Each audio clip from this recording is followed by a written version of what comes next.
I'm pregnant! Huh? Oh, I see. That's great. Congratulations. I forgot to tell you, but I'm 8 months gone. Wait, what? 8 months already? Yep, I'll be having a home birth at Mom and Dad's place tomorrow. See you there. Tomorrow? You got a problem with that? No, I mean, it's great that you're doing a home birth at your mom and dad's place, but I just wish you'd have told me this a little earlier so I could have had a chance to adjust my plans. Excuse me? Since when did I have to get permission from my sister-in-law for everything I do? Are you my boss now?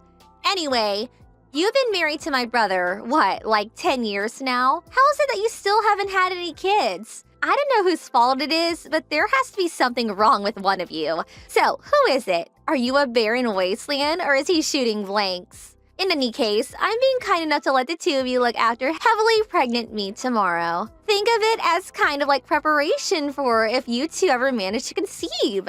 You better treat me well. I want to see the gratitude in every word, facial expression, and gesture. Why me? Because you're my brother's woman, obviously. Right, I see. So you'll be arriving tomorrow afternoon? That's right. Got it. 2 weeks later.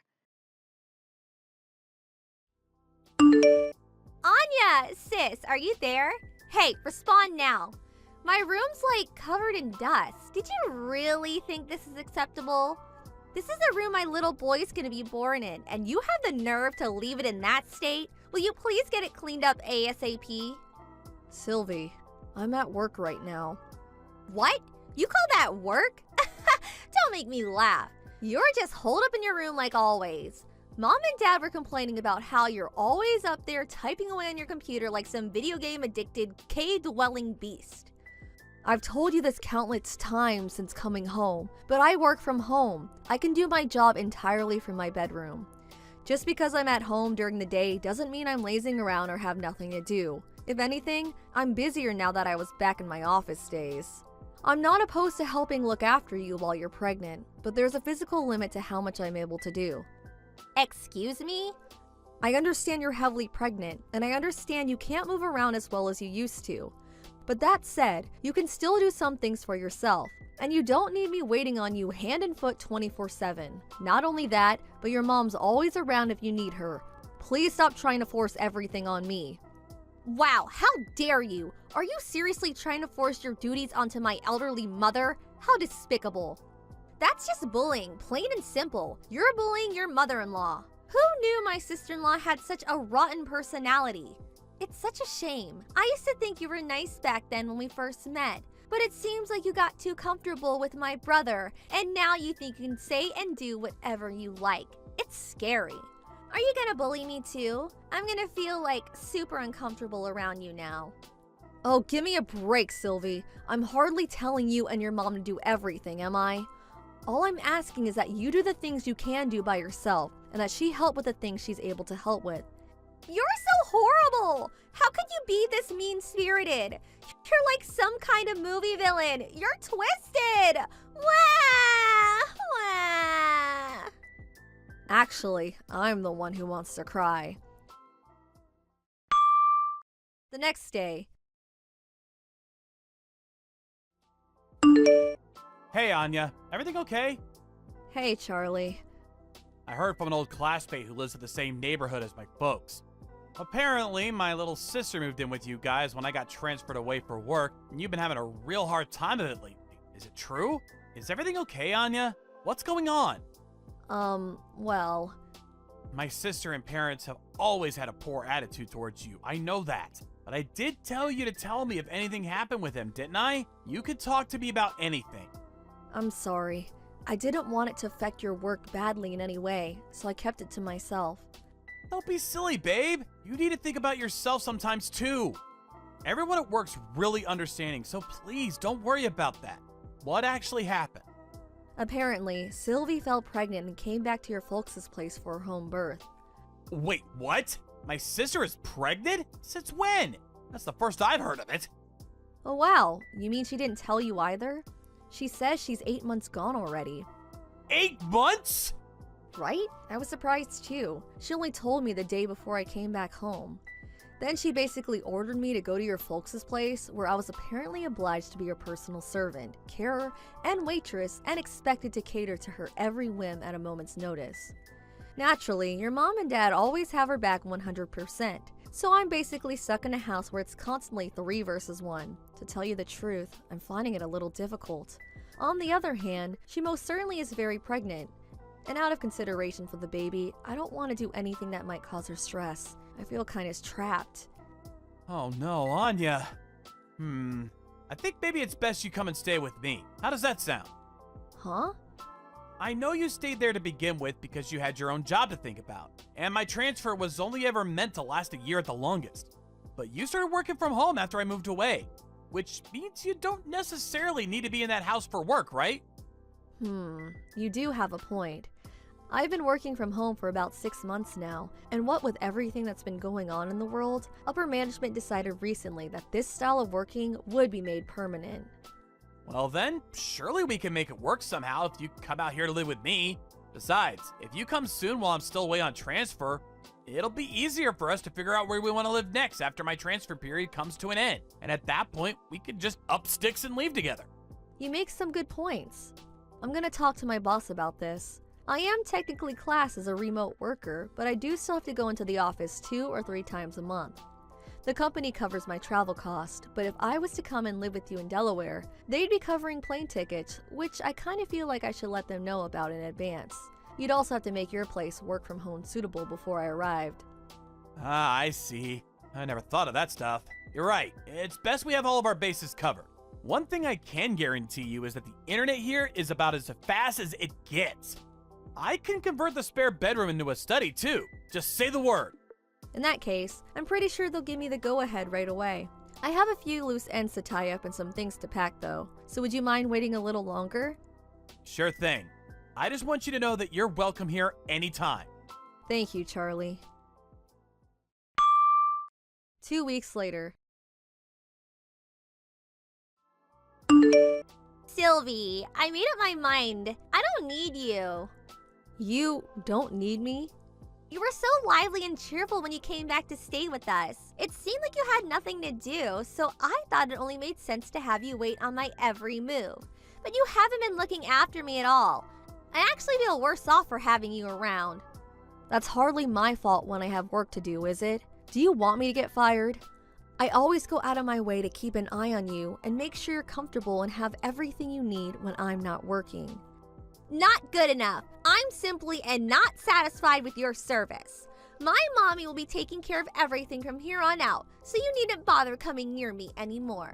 Get out of this house right now. You're a negative influence on me and my baby. If you stay here even a second longer, it'll probably come out disabled. My morning sickness gets 100 times stronger every time I see your repulsive face. Huh? Weren't you saying the other day how pleased you are that you hardly get morning sickness at all? Shut up! I don't want to hear another word from you. Get out, get out, get out! Let me make this clear. Your very existence itself irritates me. Get out of this house at once, you barren wasteland of a woman. You couldn't even give my big brother a baby, could you? You should know I'm never coming back if you change your mind and regret this. You won't be my problem anymore. I never want to see your gross, disgusting face again. Thanks for saying that. I'm actually more relieved to hear that than you could know. Huh? I've decided to go and live with Charlie in Delaware.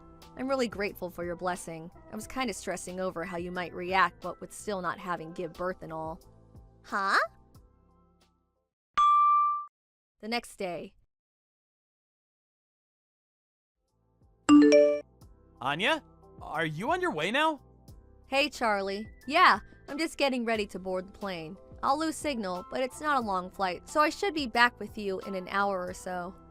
Then, 3 trains later, I'll be knocking on your door. Anya, listen. I just received word that Sylvie's been rushed away in an ambulance. Wait, what? Why? Apparently, she started getting severe stomach pains after eating my mom's cooking. Your mom's cooking? Oh no, no, no, no. She didn't, did she? Yeah, I think she did. It's always been a rule in our household to check that the ingredients in Mom's section of the fridge aren't out of date or rotten before using them. No exceptions. It's been over 8 years since Sylvie flew the nest to go live on her own for college. and I'm guessing she totally forgot about Mom's unsanitary culinary habits. Oh my, I think you might be right. I'd been cooking all of her meals since the moment she came back. Come to think of it, I don't think your mom cooked for her even once. Not only that, but you've been cooking all of our family's meals for the last 2 years. Breakfast, lunch, and dinner, without fail, every single day. Your food's not only delicious and safe to eat, but you made everything with a healthy balance of vitamins, nutrients, and minerals in mind. My family's probably never been this healthy. As a result, I think they might have let their guard down. They took your cooking for granted, and then when you were gone, well, this happened. Obviously, I hope Sylvie's okay, but how's the baby? Have you heard anything? Last I heard that she was experiencing labor pains and that she was most likely going to have the baby prematurely at the hospital. Oh no, isn't that bad? It's not great, but don't worry, you don't have to go. I took an emergency vacation from work and I'll be heading down on the first flight tomorrow morning. Are you sure? I really don't mind. I think it's for the best you don't. I can just see it now. My sister hurling nonsensical abuse at you from her hospital bed the moment you walk in about how this is all your fault. Things might change and we might need you to come on short notice, in which case I'll contact you. But for the time being, I'd really appreciate it if you could just hold tight.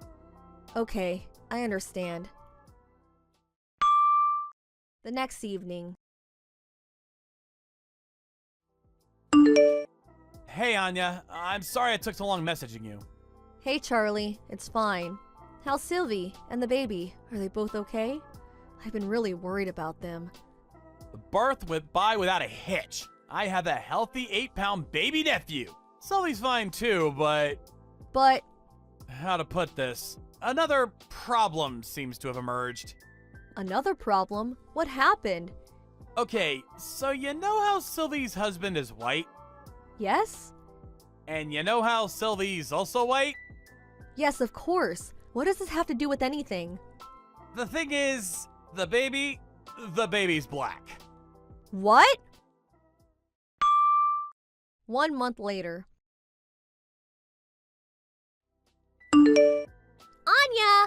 Anya! Hello? Anya? Please, will you come back? Pretty please with a cherry on top. My brother knows how to cook for himself. He'll be fine on his own. You'll be able to come back, won't you? Won't you? You should be prioritizing me and my little boy.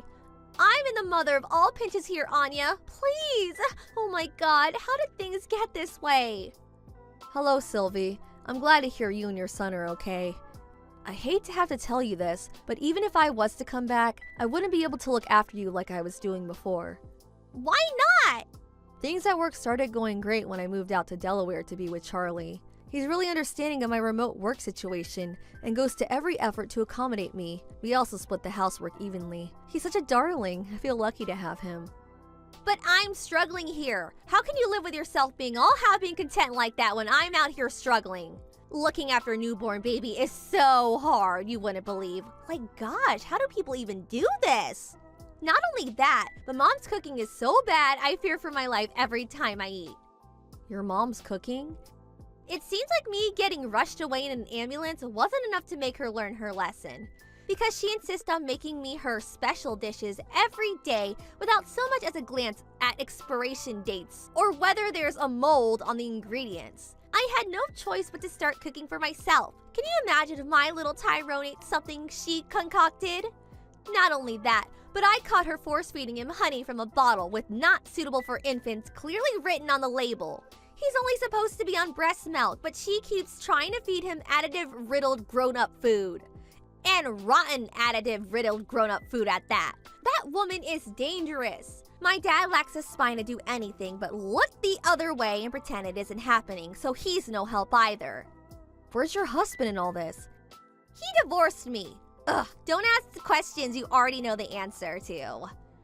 I see. So we really did end up divorcing over that, huh? Well, what about little Tyrone's real dad? What happened with him? I don't know. He disappeared. What? Forget all that. None of it matters now. The point is you need to come home. You need to come home now. My ex-husband wants nothing to do with me. My only choice now is to raise him at my parents' house while trying to avoid either of us being hospitalized again by my mom's lethal cooking.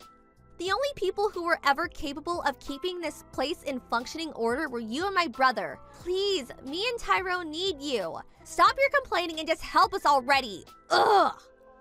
Nope, sorry, but I really can't do that. Why not? I'm begging you here. Have you ever seen me like this? Have you? I'm not doing it for fun, I promise you. Please, I'm desperate here. I have a question for you, Sylvie. Did you notice how unhealthy living with you made me? Huh? Not only did your mom force me to do all the housework and cooking, but when you showed up out of nowhere, so pregnant you were ready to burst and demanded I be your live-in carer going on slave. To make matters worse, none of you seem to understand the meaning of remote work and interrupted me upwards of 20 times a day, resulting in me barely ever getting anything done. My body was sending me desperate signals to get out. Then Charlie sent me a lifeboat and invited me to live with him, so here I am. Finally recovering while being reminded what it's like to live a normal life. And you suddenly demand I throw all of that away to come back and live with you guys in the madhouse? You can't blame us for that. I bet you just weren't looking after your health properly, or not scheduling properly or something. That's got nothing to do with us. Don't you dare try and blame your poor lifestyle choices on me and my family. I see. Yeah, there's no way I'm coming back. Why? Good luck with everything. Goodbye. Later on, my in-laws agreed to let Sylvie and the boy with the mystery father stay with them indefinitely through gritted teeth, since she genuinely had nowhere else to go. But I hear her relationship with the two of them is more tense than ever. In spite of that, her mom and dad are still the only people in the world she has to rely on. But her mother, being the worst combination of slovenly and stubborn conceivable, is even worse at child rearing than she is cooking. The hostile atmosphere that fills the house day in day out as a result of mother and daughter constantly locking horns is so thick, you could cut it with a knife. Upon seeing the horrific state of things, one of Sylvie's dad friends suggested they left Tyrone in the care of a foster home run by a lovely couple he knows. Apparently, Sylvie wasn't opposed to the idea. Little Tyrone's innocent in all this, and the thought of him growing up in such an unpleasant atmosphere turns my stomach. I was relieved to hear about the plans to put him up for adoption. As for Sylvie, she owes heaps in compensation to her ex-husband, so she'll have no choice but to return to the world of work soon enough. Something tells me she won't be getting much time to rest from now on. Thank you for watching. Please subscribe and hit the like button. See you next time.